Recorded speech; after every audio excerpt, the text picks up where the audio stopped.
Maseret Yavamot, traité Yavamot, Daf Tzadi Aleph, feuille numéro 91. Nous sommes à la feuille 90, deux lignes avant la fin. Aïta Bat Israël Nifsela Mina Keuna Verchoulé.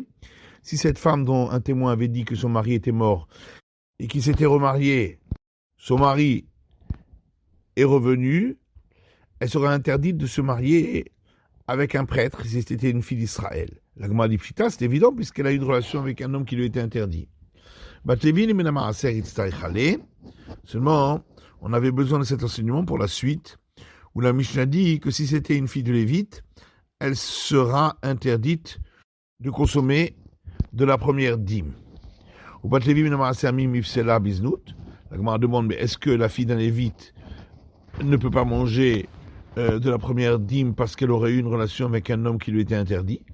Ve'atania, pourtant une braïta qui dit Lévi Hachenishbet, une fille de Lévite qui a été prise en captivité, et donc on a une crainte qu'elle a eu une relation avec un geôlier qui est non-juif, Oshenivarla Berila Zenout, ou qui a eu une relation avec une personne qui lui était interdite.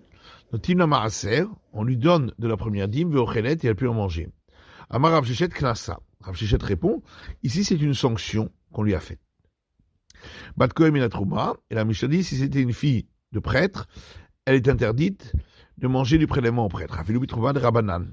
Et on vient m'apprendre que même si c'était un prélèvement au prêtre qui est uniquement de par institution rabbinique, elle sera quand même interdite d'en manger. Et la Mishnah disait que ni les héritiers du premier, ni les héritiers du second ne pourront hériter du montant de ce qui est écrit dans sa ketouba, acte de mariage. Ketouba Mayravita, mais que vient faire ici la ketouba, puisqu'on a déjà dit qu'elle ne la reçoit pas. Amara papa ketouba de Benin Lichrin.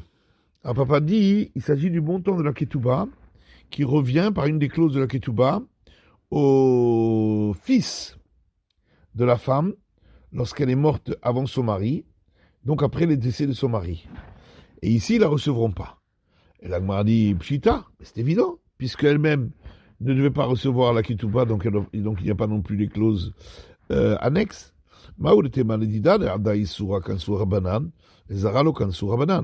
Seulement, on aurait pu croire que c'est seulement à elle qui a commis un interdit qu'on a donné une sanction, mais à sa descendance, qui eux n'ont pas commis d'interdit, les sages n'auraient pas sanctionné. Comme à ce point-là, c'est pour ça qu'on vient m'apprendre que non. Et on a dit dans le Mishnah que le frère de l'un comme le frère de l'autre, lorsque ceux-là décéderont, devront observer la cérémonie de déchaussement, mais n'observeront pas le lévira. Le frère du premier devra observer la cérémonie de déchaussement de par la Torah, puisque elle était toujours mariée avec lui. Velom Yaben, mais ne pourra pas observer le lévira midrabanan, c'est une sanction d'ordre rabbinique. Achim Shecheni, le frère du second, Choletz midrabanan, devra observer la cérémonie de déchaussement de par institution rabbinique, puisque de toute façon elle n'était pas mariée avec lui. Velom Yaben, le midoraita, le midrabanan. Et il n'y aura pas de lévira, ni de par la Torah, ni de par les sages. Rabbi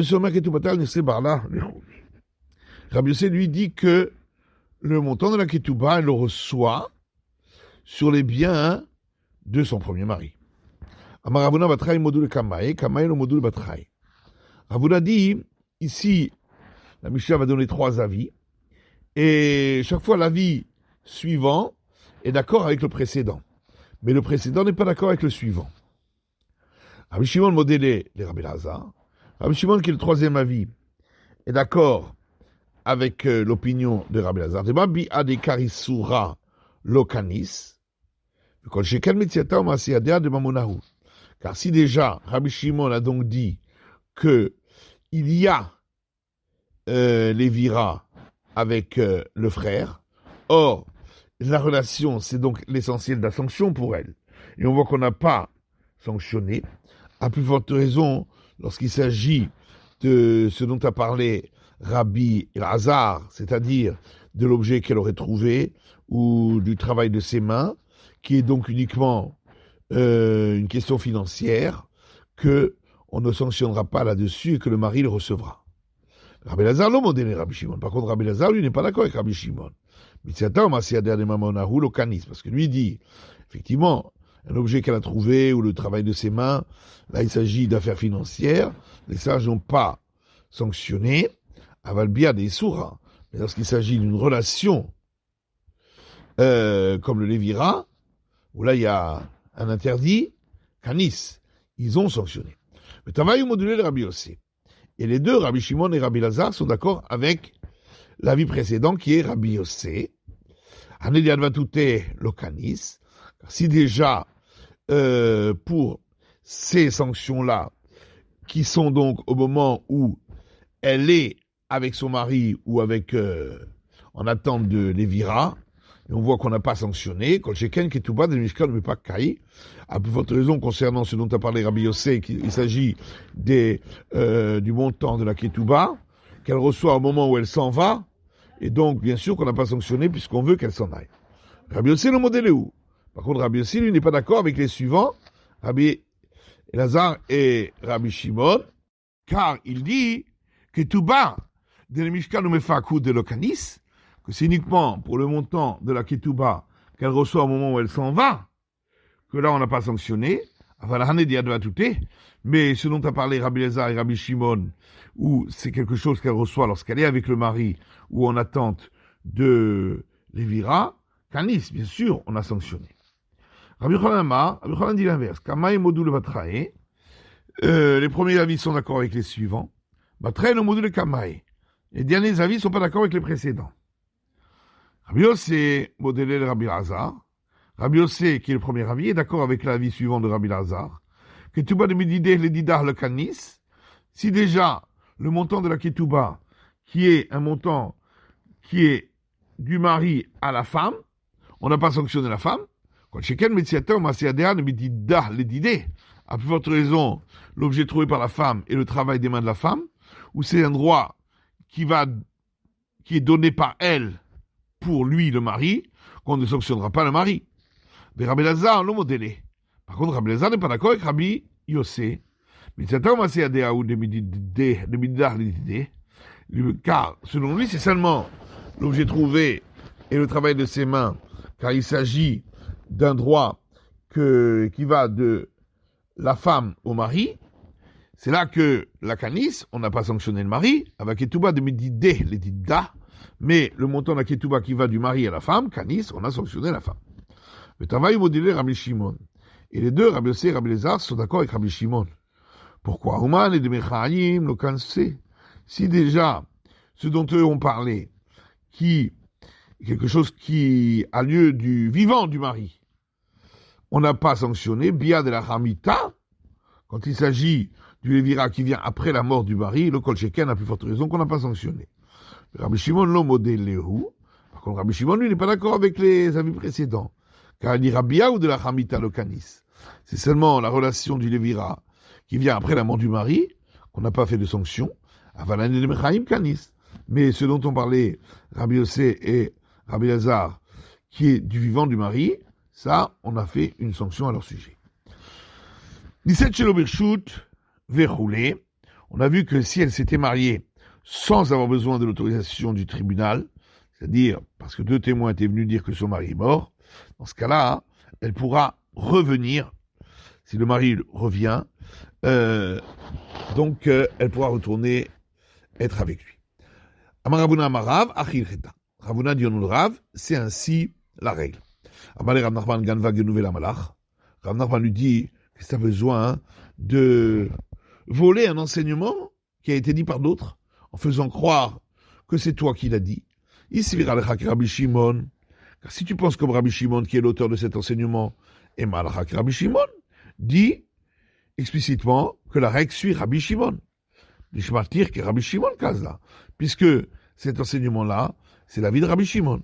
Rabbi Shimon.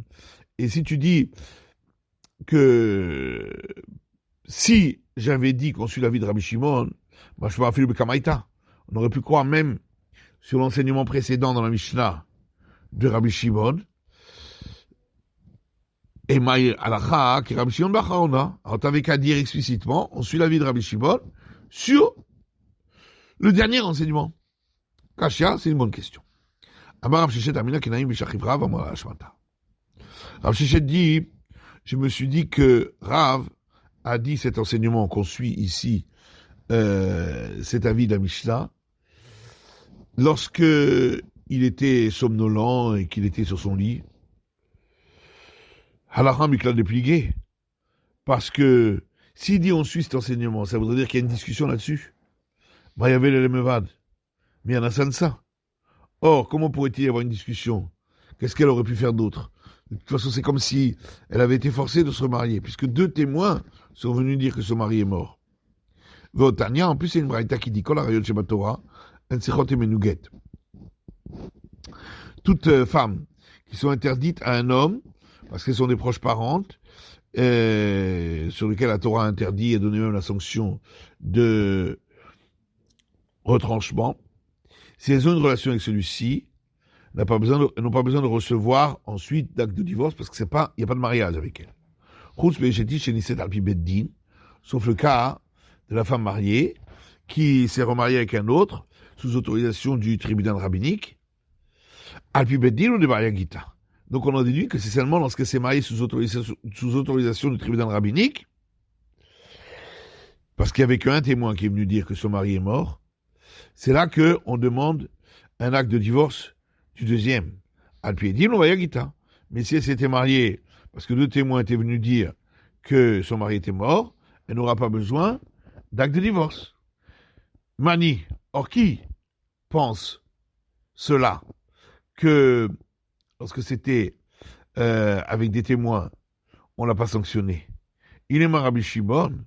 Si tu vas dire c'est seulement Rabbi Shimon, Api Beddin mi bayaget. Pourtant, Rabbi Shimon, dans le cas où elle s'était remariée avec autorisation du tribunal, parce qu'il y avait un témoin qui était venu témoigner que son mari est mort, est-ce qu'on lui demande du deuxième un acte de divorce? Vatan, il y a pourtant une braïta qui dit Rabbi Shimon Omer Asu Beddin Beoratan Kezadon Ish Be'isha. Rabbi Shimon dit, le tribunal rabbinique, lorsqu'ils ont acté qu'elle peut se remarier, c'est considéré comme une femme qui aurait trompé son mari volontairement. Alpi dit, mais si c'était des témoins qui étaient venus témoigner, c'est comme une femme qui aurait témoigné et qui aurait trompé son mari involontairement. Il divide le bayaget. En tout cas, dans les 2 cas, on n'a pas besoin d'acte de divorce, que ce soit volontaire ou involontaire quand une femme trompe son mari. Donc forcément, ça veut dire que Rabbi Shimon, lui, ne demande pas acte de divorce dans les 2 cas. Et donc, la braïta précédente, c'était bien l'avis des sages. Et la Rabbanani, donc la braïta précédente, c'est bien l'avis des sages. Et donc on voit bien que les sages n'ont pas sanctionné lorsque les témoins sont venus témoigner que son mari est mort. Et qu'il n'y a pas de discussion entre les sages et Rabbi Shimon. La Gemara dit l'olam Rabbi Shimon hi. En réalité, la première braïta, c'est également Rabbi Shimon seulement. Et voilà comment il faut expliquer la deuxième braïta. Rabbi Shimon Omer Asu Beddin Beoratan ke kavanat ish be'isha. Rabbi Shimon dit que lorsque le tribunal rabbinique a acté qu'elle peut se remarier par témoignage d'un témoin, c'est considéré comme un homme et une femme qui ont eu une relation avec l'intention que ce soit ainsi une acquisition de mariage ou bayaget, et donc on demande un acte de divorce.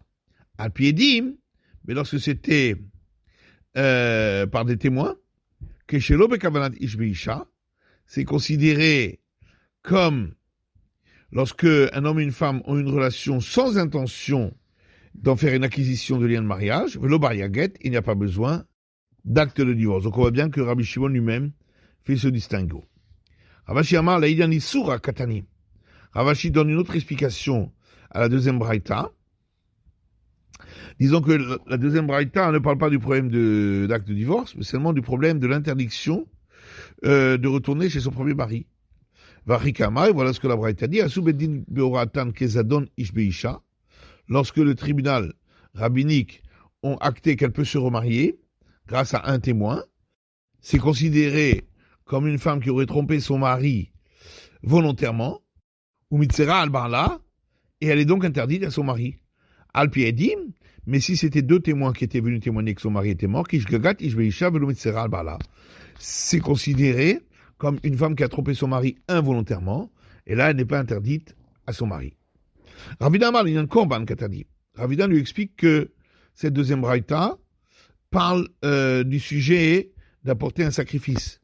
À Soubeddin, Beora Atan Kezadon Ishbisha, voilà ce qu'elle dit, la braïta, que lorsque le tribunal rabbinique a autorisé cette femme à se remarier sur la foi d'un témoin, c'est considéré comme une femme qui a trompé son mari volontairement. Velo Matia Korban, elle n'apportera pas de sacrifice parce que l'autorisation, c'était par le tribunal rabbinique. Al-Piedi, mais si c'était deux témoins qui étaient venus témoigner, que le mari est mort, c'est comme une femme qui aurait trompé son mari involontairement, ou Matia Korban, et elle apportera le sacrifice. Vibaïtema, et si tu veux, je peux dire encore une autre réponse. Hakamaita Rabanani. En réalité, la première braïta, c'est la vie des sages. Des Tarit Sachi. Et voilà comment on va l'expliquer. Sauf la femme qui est allée se remarier parce qu'il y avait deux témoins qui étaient venus témoigner que son mari est mort, ou celle qui s'était remariée par autorisation du tribunal rabbinique, et donc dans les deux cas, il faudra un acte de divorce du deuxième. Motiv Oula, Miam Rilan Mayavele le Meavad, Oula pose une question. Est-ce que vraiment on dit cet argument-là, qu'elle n'aurait pas pu faire autrement, lorsque ces deux témoins qui avaient dit que son mari était mort, et on la sanctionnerait pas. Pourtant, il y a une Mishnah qui dit Katav l'Shem Malchut Sheena Ogenet. Si quelqu'un a écrit un acte de divorce en le datant selon le règne d'une monarchie qui n'est pas importante, comme celle de Rome, le Shem Malchut Madai, ou selon les années du règne dans la monarchie des Mèdes, Yavan, ou selon les années de règne dans la monarchie de Grèce. Et donc, dans tous ces cas-là, c'était pas la monarchie de l'endroit où l'acte de divorce a été écrit. Ou bien le Binyan Abaït, il a daté selon les années depuis la construction du temple, le Choban Abaït, ou selon les années depuis la destruction du temple. Et dans tous ces cas-là, il n'a pas fait selon ce que les sages ont demandé, car les sages ont demandé expressément qu'on écrive selon les années de la monarchie, de l'endroit où on a écrit l'acte de divorce. Ou s'il était un endroit à l'est, et il a écrit qu'il était un endroit à l'ouest, ou s'il était un endroit à l'ouest, et il a écrit qu'il était un endroit qui se trouve à l'est, l'acte de divorce n'est pas valable, et la femme devra quitter et le mari avec lequel elle se serait remariée, et le premier. Et toutes les sanctions qui sont écrites dans notre Mishnah s'appliqueront à elle. Et pourquoi donc les Mamayavela les Mevad? Là aussi on pourrait dire, mais qu'est-ce qu'elle pouvait faire, elle? Elle y est pour rien. Et l'Agma dit non, elle aurait dû faire relire l'acte de divorce pour être sûre qu'il a été écrit comme il faut. Rashi apporte une autre braïta. Connaît cet Evimto, celui qui observait le Lévira avec sa belle-sœur, Valchatzarata Venisset, et sa rivale est allée se remarier avec un étranger, Venimtset Zoa Elonit. En fait, compte, il s'est trouvé que celle qui avait accompli le Lévira n'avait pas eu les signes de la puberté, et donc ne pouvait pas observer le Lévira et en était dispensé. Et donc la rivale n'avait pas eu le droit de se remarier. T'étais misé ou misé. Eh bien, la rivale devra quitter celui avec lequel elle s'était remariée et celui avec lequel elle aurait dû observer le Lévira. Et toutes les sanctions qui sont écrites dans notre Mishnah s'appliqueront à elle. Et pourquoi donc on pourrait aussi dire, qu'est-ce qu'elle aurait pu faire? C'est pas de sa faute. Elle avait qu'à attendre pour être sûre que celle qui avait accompli le Lévira n'avait pas ce problème. Bah, il dit, viens, écoute. Une braïta. Kol harayot she'amru potrot tzarotehen. Toutes les femmes qui sont interdites aux beaux-frères parce qu'elles sont proches parentes sur lesquelles il y a la sanction de retranchement, et où on a dit que non seulement elles sont dispensées, mais même les rivales sont dispensées. Et donc dans ce cas-là, les rivales sont allés se remarier avec des étrangers. Et en fin de compte, il s'est trouvé que celle qui était interdite aux beaux-frères était en réalité, n'avait pas eu les signes de la puberté. Et donc rétroactivement, le mariage qu'elles avaient eu avec le défunt mari n'était pas valable puisque c'était un mariage erroné, parce que sûrement le mari ne serait jamais marié avec une femme pareille s'il savait qu'elles avaient ce problème.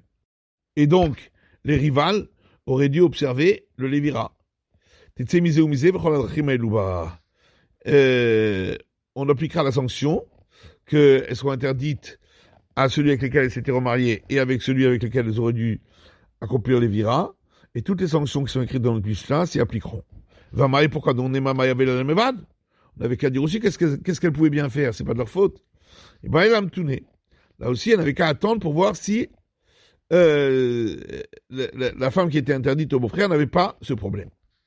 Amarava, Rava dit, tâche-moi bien, écoute une raïta. Katav sofer get les ish, meshovar les isha. Si le scribe avait écrit un acte de divorce pour le donner au mari, pour qu'il divorce sa femme, et un reçu pour que la femme puisse donner au mari lorsque elle recevrait le montant de ce qui est écrit sur la ketouba. Veta, et s'est trompé. Venatan get l'isha v'shovar l'ish. Et il a donné l'acte de divorce à la femme et le reçu à l'homme. Venatnu zelezé, vezélezé. Et ensuite, la femme a donné le document au mari, croyant qu'il s'agissait du reçu, et le mari a donné le document à la femme, croyant qu'il s'agissait de l'acte de divorce. Ou la chazman, et